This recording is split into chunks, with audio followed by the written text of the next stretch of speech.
fin du match entre le Racing Club de Strasbourg et l'Olympique de Marseille, match qui finit avec un 2-2. Ça a commencé avec un Strasbourg qui a un petit peu quand même dominé le match pendant 12-13 minutes. But de Mason Greenwood sur une grosse erreur de la part de Samir El Mourabé. Les Marseillais ont après dominé le match, ils ont pris clairement le ballon. Strasbourg était littéralement en train de dormir jusqu'au changement de Sébastien Nanassi et Gessim Yassine, rentré à la place de Lucas Högsberg, qui encore une fois été mauvais, on va être honnête, et Julio Enciso, qui a l'air de choisir quand même ses matchs, un petit peu aussi comme Moreira d'ailleurs. Et à ce moment-là, Strasbourg s'est remis directement dans un rythme beaucoup plus poussé vers l'avant, ils ont eu beaucoup d'occasions, et ils ont réussi à mettre un but avec l'ami Sébastien Nanassi. Et ensuite, la fin, la grosse faute de Emerson, ça donne un penalty dans les vraiment dernières secondes du match. Panicelli allume ouvertement l'ami Geronimo Rulli qui ne pouvait rien faire. Et malheureusement, la main était trop molle pour les Marseillais. Ça fait but, ça fait 2-2. On va être honnête, c'était un match au final qui n'est pas non plus exceptionnel. On a la sensation que le 2-2 n'est pas non plus volé, même si certes ça reste un but à la dernière seconde. C'est un match nul pour un résultat nul. Voilà. On passe au top côté Strasbourg. Alors en top, on avait eu la sensation que Gary O'Neill ne voulait pas faire de changement, et puis bizarrement, quand il décide d'en faire et qu'il ne met pas Samuel Amoameyo et qu'il met cet homme, Sébastien Anassi, tout change. Il aurait pu très bien mettre l'ami Gessim Yassine, qui a aussi fait une super belle rentrée, mais j'ai choisi quand même Sébastien Anassi parce qu'il est quand même exceptionnel sur un terrain de football, ce monsieur. On ne sait absolument pas pourquoi il reste sur le banc. Il y a eu un gros travail de l'ami Marcel Godot sur son but, il lui a fait une belle passe décisive.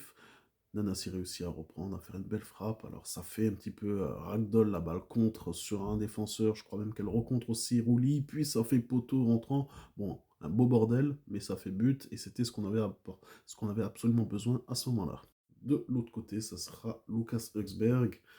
Malheureusement, ça devient vraiment, vraiment difficile pour lui. On disait que depuis le décès de son proche, il n'est pas bon. Mais là, il passe vraiment, vraiment un cap avec des performances absolument affreuses.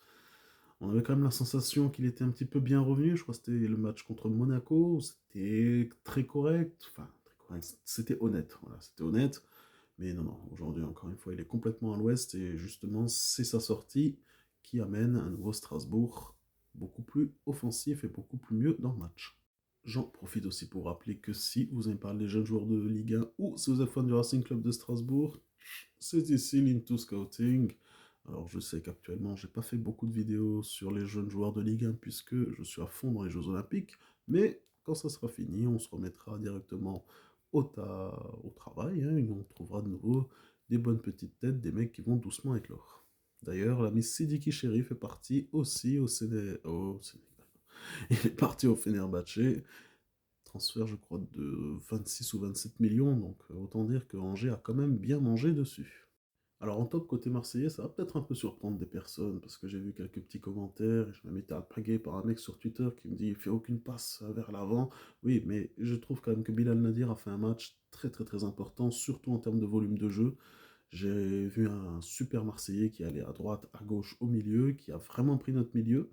Je pense évidemment à Samir El Mourabé qui nous a fait un match un petit peu à l'ouest aujourd'hui. Et il faut être honnête, avoir un milieu comme ça qui fait un travail de l'ombre, on peut appeler ça une sorte de chien de la casse. Un mec qui va vraiment courir à droite, à gauche, qui va peut-être pas faire grand-chose avec le ballon certes, mais qui va avoir un travail sur le joueur, sur le porteur, surtout du milieu. Moi, je suis désolé, c'est quelque chose d'extrêmement important pour moi dans une équipe. Et j'ai envie de le mettre un petit peu en avant. Je pense qu'il le mérite quand même. Même si, certes, encore une fois, Greenwood a été très bon techniquement. On le sait, dès qu'il veut jouer au football, Greenwood, c'est très bon. Par contre, dès qu'il veut pas jouer au football, c'est un autre joueur, hein. Et donc en flop, évidemment, je suis obligé de mettre Emerson Palmieri qui a complètement déconnecté le cerveau.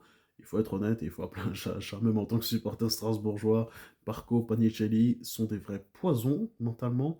On avait déjà aimé Gall l'an passé, et c'est vrai que Barco, c'est quand même un sacré client, hein. Je pense que c'est actuellement le pire joueur de Ligue 1 en termes de joueurs, on va dire, par fair play. Voilà. Et malheureusement, pour les Marseillais, Emerson a fini par tomber dans le piège et a décidé de... Alors, je dis décidé, mais au final, c'est Yacine qui arrive en vitesse grand V, il touche le ballon avant lui, et Emerson tente juste à mettre un dégagement, et un missile au final dans la jambe du pauvre Yacine, ça fait naturellement penalty, ça pardonne pas, et donc pour moi, ça sera le flop du côté marseillais aujourd'hui, en sachant qu'il n'a pas non plus fait énormément grand-chose du match, hein, faut pas non plus déconner. Du côté de Strasbourg, on se retrouve dimanche prochain, prime time. Le match contre Lyon va être encore une fois important. On espère absolument gagner. Au moins qu'on puisse toucher ces fameux 4 points dans ce fameux tir C Marseille-Lyon-Lens. Contre les Lensois, je pense que le match est déjà plié. Je pense qu'ils vont gagner, malheureusement. Mais contre Lyon, on peut quand même espérer une victoire, sachant que c'est en plus à la Méno. L'an dernier, on a réussi à faire un 4-2. Après, bon, on le sait, les Lyonnais sont actuellement très très très bons. Et puis il y a un joueur aussi d'ailleurs qui vient du Real Madrid, proposé par un mec d'ailleurs. C'était peut-être une trop bonne idée, malheureusement. Mais bon, je suis content pour, en tout cas, pour les supporters lyonnais qui puissent profiter à fond de Hendrik, qui reviendra donc de suspension pour le match contre Strasbourg dimanche prochain.